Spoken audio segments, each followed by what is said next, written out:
नमस्कार साथियों, आप सभी का स्वागत है एजुकेशन लाइन में। साथियों, आज की वीडियो में मैं आपको बताने वाला हूँ कक्षा 9 के लिए एसएसटी यानी कि सामाजिक विज्ञान का एक इम्पोर्टेंट पेपर जो आपके एग्ज़ाम में मोस्ट इम्पोर्टेंट होगा। यानी कि साथियों, आपको यहाँ से एग्ज़ाम में बहुत सारे प्रश्न है वो देखने को मिलने वाले हैं। तो चलिए दोस्तों, अपन स्टार्ट कर लेते हैं कौन कौन से प्रश्न आपके लिए बहुत ज़्यादा इंपॉर्टेंट है जो आपको अच्छे से पढ़ना है। यहाँ पे देखिए दोस्तों, अगर मैं सबसे पहले बात करूँ तो पहला क्वेश्चन आपको यहाँ पे पूछा गया है, अभिज्ञान शाकुंतलम का लेखक कौन है। तो ये आप सभी जानते हैं किन के द्वारा लिखी गई है। इसके बाद देखिए यहाँ पे बलबन द्वारा प्रचलित की गई पापोस प्रथा क्या थी। तो साथियों, ये सारे इंपॉर्टेंट प्रश्न मैं आपको बता रहा हूँ जो आपके एग्ज़ाम में बहुत ही ज़्यादा इंपॉर्टेंट है और आने की सबसे ज़्यादा संभावनाएं हैं। नेक्स्ट देखिए, यहाँ पे अगला क्वेश्चन आपको पूछा गया है, 2011 की जनगणना के अनुसार भारत की दशकीय वृद्धि दर क्या थी। राष्ट्रीय आय समिति के प्रथम अध्यक्ष को किनको बनाया गया था, कौन थे। भारत में आर्थिक नियोजन का क्या उद्देश्य है, इसको बताना है। इसके बाद देखिए, कृषि एवं पशुपालन किस क्षेत्र से संबंधित है। यानी कि दोस्तों, अगर आप कृषि करते हैं और पशुपालन करते हैं तो ये किस में आएगा, ये एग्रीकल्चर क्षेत्र में आते हैं। लागत प्रेरित मुद्रास्फीति किसे कहते हैं। तो दोस्तों, आपकी लागत मुद्रास्फीति क्या होती है, वैसे मुद्रास्फीति इसको बोलते हैं दोस्तों। जैसे कि मान लीजिए कि मार्केट में कोई वस्तु है और मार्केट में कोई वस्तु है और उसके दाम अगर बढ़ जाते हैं तो उसकी जो परचेसिंग है, क्रय करने की जो शक्ति है वह घट जाती है। यानी कि मान लीजिए कोई भी चीज़, मान लीजिए एक बुक है और वो 20 रुपये की मिल रही है तो उसको बहुत ज़्यादा लोग खरीद रहे हैं, और वही बुक अगर डायरेक्ट 50 रुपये की हो जाती है तो उसको खरीदने वाले कम हो जाते हैं। इसको बोलते हैं मुद्रास्फीति। आगे देखिए, सापेक्ष गरीबी को आपको परिभाषित करना है, ये क्या होती है। तकनीकी बेरोजगारी क्या है, बहुत ही ज़्यादा इंपॉर्टेंट है और मतलब परीक्षा में आएगा भी ये क्वेश्चन। तो आगे देखिए, यहाँ पे आप राज्यपाल के रूप में विधान परिषद में किन सदस्यों का मनोनयन करेंगे। यानी कि साथियों, 2 सदस्यों का मनोनयन किया जाता है, तो आप उनका करोगे। जोहाड़ क्या है। इसके बाद देखिए, अमेरिकन कपास को भारत में किस नाम से जाना जाता है। भारत में इसके कोई 2 प्रमुख उत्पादक है, वो आपको बताना है। आगे देखिए, यहाँ पे तांबे का प्रयोग किन किन उद्योगों में किया जाता है, कोई 4 नाम आपको बताना है कि इनमें अपन तांबे का उपयोग किया जाता है। फर्स्ट तो आप बता सकते हैं कि जो वायर यूज़ करते हैं वायरिंग के लिए घर में, उनमें अपन तांबे का यूज़ करते हैं। आपने देखा होगा कॉपर वायर अपन यूज़ करते हैं, या फिर जैसे कि मोटर है, और जो भी मोटर होती है उनको बांधने के लिए अपन बोलते हैं ना, बेसिकली मोटर में जो वाइंडिंग की जाती है वो इसी से की जाती है। बाकी सिल्वर की भी होने लगी है। राजस्थान औद्योगिक रूप से भारत के अन्य राज्यों से पिछड़ा है, कोई 2 कारण आपको बताने हैं। भारत में जनसंख्या वृद्धि दर क्या क्या प्रमुख समस्याएं उत्पन्न हो रही है, कोई 4 आपको बताना है। आगे देखिए, यहाँ पे किन्हीं 2 राष्ट्रीय जल मार्गों की व्याख्या आपको करनी है।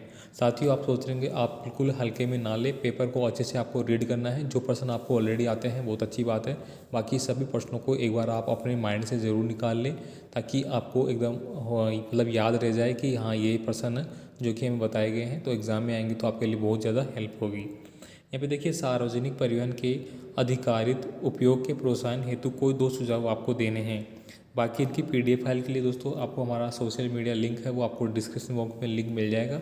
यानी कि आप में Telegram, Instagram, Facebook group, website के थ्रू हमें ज्वाइन कर सकते हैं।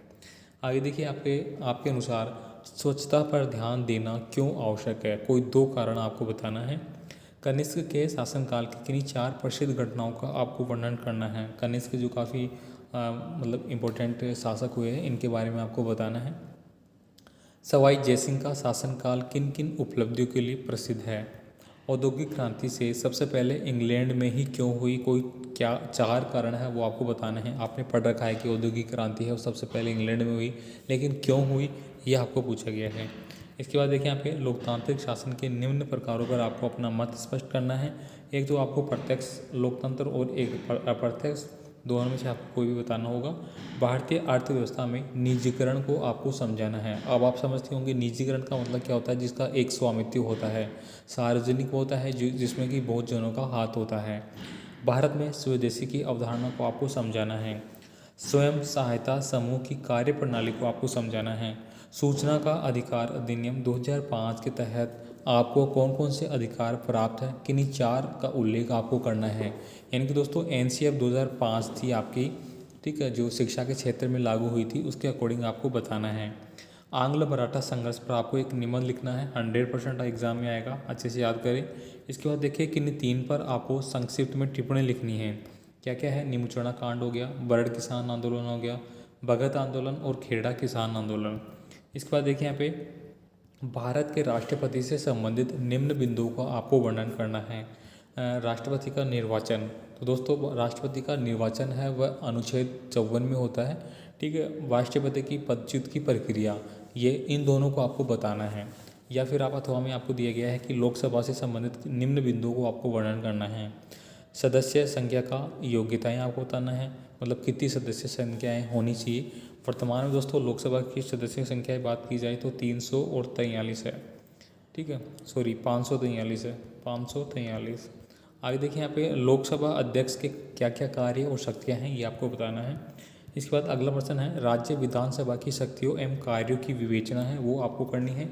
या फिर अथवा में दिया गया है राज्य विधान परिषद की शक्तियाँ एवं कार्यों की विवेचना, दोनों में से आप कोई सा भी कर सकते हैं। यहाँ पे देखिए आपको भारत के मानचित्रण में इनको अंकित करना होगा। क्या क्या दिया गया है, बाखड़ा नांगल परियोजना, चावल फसल क्षेत्र खेतड़ी और राउरकेला और मारगांव, ये यहाँ पे आपको देखो ये दिया गया है आपको यहाँ पे भारत का मानचित्र, इसमें आपको इनको अंकित करना है। तो दोस्तों ये पूरा पेपर है वो मैंने आपको बता दिया, जो कि आपके एग्ज़ाम के लिए बहुत ही ज़्यादा इंपॉर्टेंट है। और आप खुद अभी स्टडी कर रहे हैं तो आप खुद भी अंदाज़ा लगा सकते हैं कि कितने इंपॉर्टेंट पर्सन हैं जो आपको अच्छे से याद करना है।